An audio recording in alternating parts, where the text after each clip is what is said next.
Okay, YouTubers, this is Kung Fu Havoc number 2. This is the last video I'm going to do for today, and I do apologize for the clusterfuck that was Monday Night Monologue that you probably just watched. So I am definitely sorry about that. I don't know what I need to do to make this damn thing work, so we're gonna eject this bitch.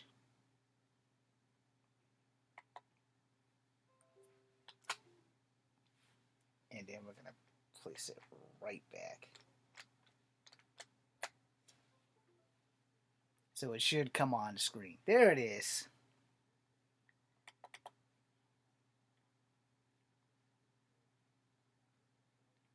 So last night, let me see where the hell we at.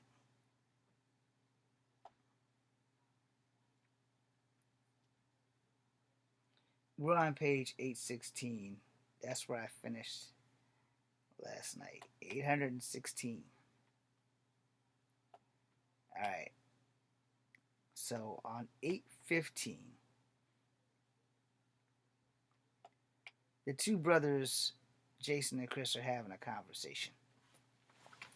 Okay? Just so that you know where we're at.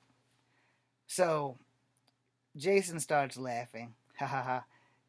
Do you even have winter weather gear, brother? No. You do know it's about to be summertime, right?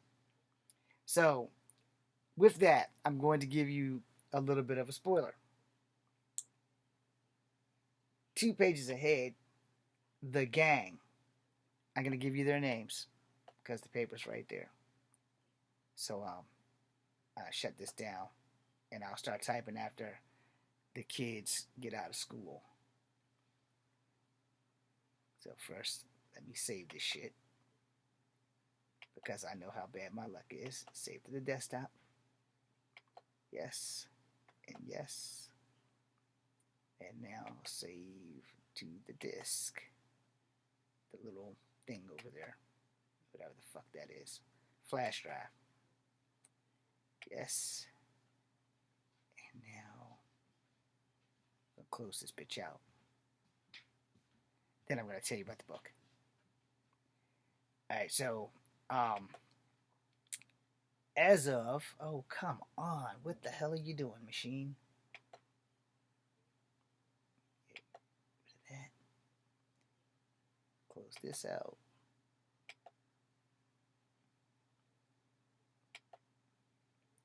Eject that. Just because I want to keep my story safe. Okay. Put this bitch to sleep. Because I'm going to be typing, like, as soon as the kids get in here, after they get their snacks, I'm getting right back on this machine. So that's why it's going to go up there. So, I almost forgot. I literally just said I was going to give you guys the gang's name. The gang doesn't really have a gang name, but the gang consists of Jason Ryan Bennett, Herbie Scott, Chris J. Bennett, Maxwell Moore, S.T. McCoy, Sam T. McCoy, and Travis T. Lambert. So they all had a gang meeting, and the gang has finally decided to go their own separate ways. They don't really have much of a choice because the only 2 people in the gang that have their hands extremely dirty is Jason and Sam, because they killed a gay man who was half native and half black. He was Two-Spirit. Now, they killed him under the idea that Jason didn't know the man could fight. And Jason and Sam jumped this man in a hotel room, but Thomas won't no fucking joke, and he pretty much knocked out their teeth, which is where the good U.S. Marshal comes in and finds the teeth and sends them to CODIS and they get DNA.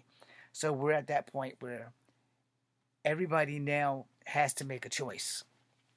The good guys have already made their choice since the beginning of the book, and especially Hawk Aaron Longfeather. He's in it to win it, and he's a U.S. Marshal, and he's a Native American, so he's out to get everybody that's bad. And they used to call him Detective Hell because he always gave his suspects hell. Not physically, but he was like a dog with a bone.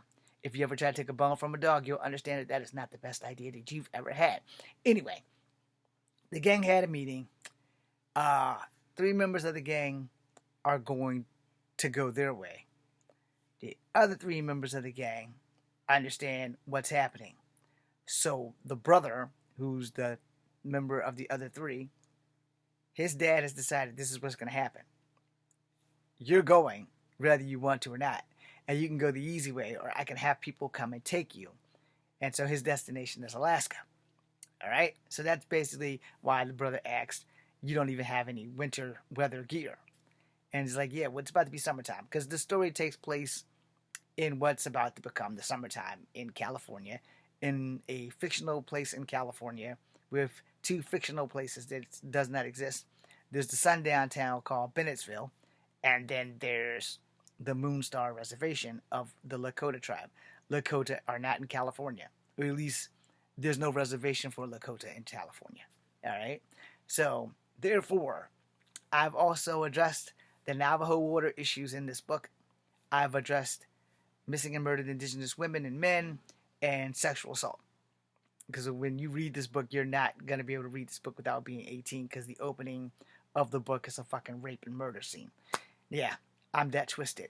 Anyway, so to smooth things out so that you understand, Jason is the son of a sheriff who killed the Native American girl after he raped her. He also managed to kill her cousin, who's gay and half black. Now, the sheriff also has a secret, because the sheriff was in cahoots with the chief of the tribe and the police before all of that shit went down, with the chief killing Hawk's sister. So, that's your first fucking chapter right there. I give you nothing else. I'm on the last chapter, in which I just gave you that little bit. So, I'm trying to end this book. I've been writing for this thing for almost a year. I'm trying to end this book. It's at 816 pages. I'm going to try to stop it by 1,000.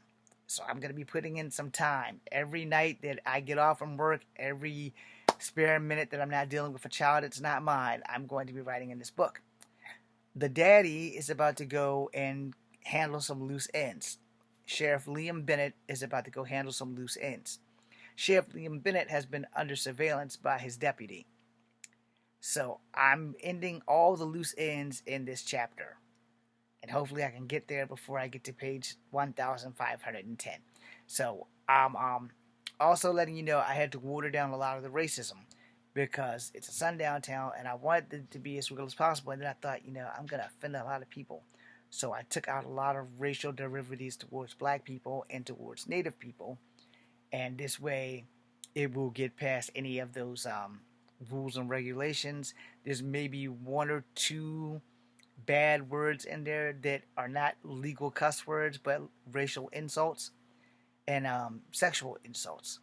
But there is a lot of cussing in this book. There's a lot of 4-letter words. There's a lot of dams. There's a lot of fucks. There's a lot of things in this book that are not for children.